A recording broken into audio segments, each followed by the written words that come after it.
অজু করে সিজদায় লুটিয়ে পড়ে চোখের পানি ছেড়ে আল্লাহরে পাপের স্বীকৃতি দেন। আল্লাহ, এমন কোন জুলুম নাই, গুনাহ নাই আমি করি নাই, সগীরা কবিরা, জেনে না জেনে, ইচ্ছায় অনিচ্ছায়, শিরকি বেদাতি সব গুনাহ করেছি।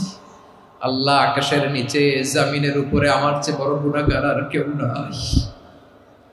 চোখের পানি ছেড়ে আল্লাহরে বলেন, আল্লাহ, আমি ছাড়া তোমার গোলামের অভাব নাই, তুমি ছাড়া আমার দ্বিতীয় কোনো রব নাই, তুমি ছাড়া তো কেউ আমার গুনাহ ক্ষমা করার নাই, তুমি আমার রব, তুমি আমার সব। বলতে পারবেন?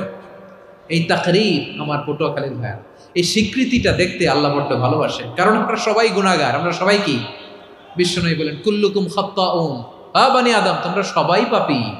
সবাই কি? সবাই পাপী।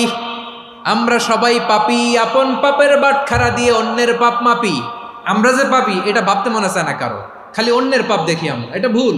ওর এই পাপ, ও পাপী, ও জালেম, ও জাহান্নামী, এরকম একটা টেন্ডেন্সি। আমার যে কি হালাত এটার খেয়াল নাই। খেয়াল করতে হবে যে আমি সবচেয়ে বড় পাপী, ঠিক কিনা বলেন? পাপ করি নাই এমন কেউ আছি? হ্যাঁ, আছি। কেউ না জানলেও জানে কে আমার পাপের ঘটনা?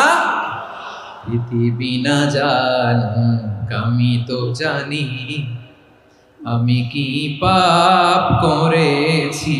হায় ও আমার কলিজার টুকরা ভাইয়েরা, মাথাটাকে নিচু করে জীবনের সব গুনার ফিরিস্তিগুলো একটা একটা করে স্বীকার করে আল্লাহরে বলেন, আল্লাহ, আমি পাপী।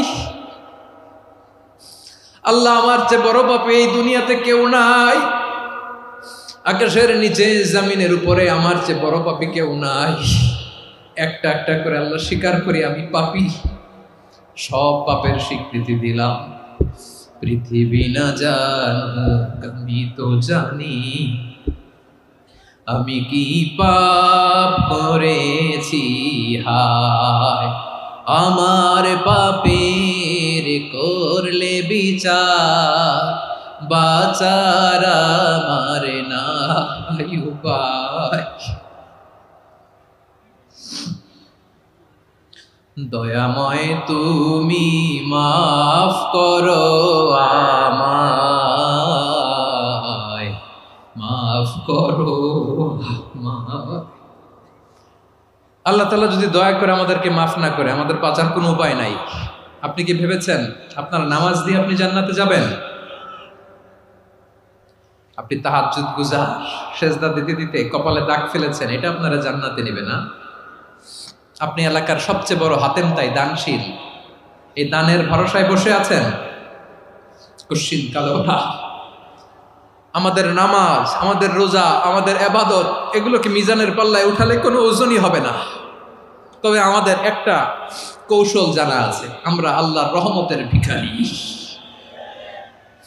আমরা সেদিন আগেই গুনার স্বীকৃতি দিয়ে দেব।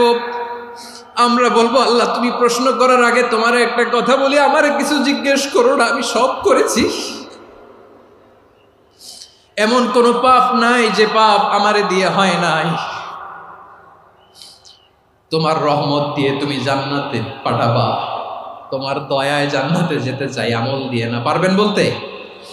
কিয়ামতের দিন আমরা বলবো, আল্লাহ, আমার আমল দিয়ে জান্নাত চাই না, আমি তোমার দয়া দিয়ে জান্নাত চাই। তোমার দয়া ছাড়া আমার কোনো উপায় নাই। কারণ আল্লাহ যদি বিচার করে, বাঁচার কারো উপায় নাই। আল্লাহ যদি বলে ফেলেন তুই এটা করলি কেন, ওখানে গেলি কেন, কোরআনে 1000 বার নিষেধ করলাম তারপরেও এই পাপে জড়ালি কেন, এরকম প্রশ্ন ছুড়ে দিলে আমার উত্তর আছে? বাঁচার কোনো উপায় আছে?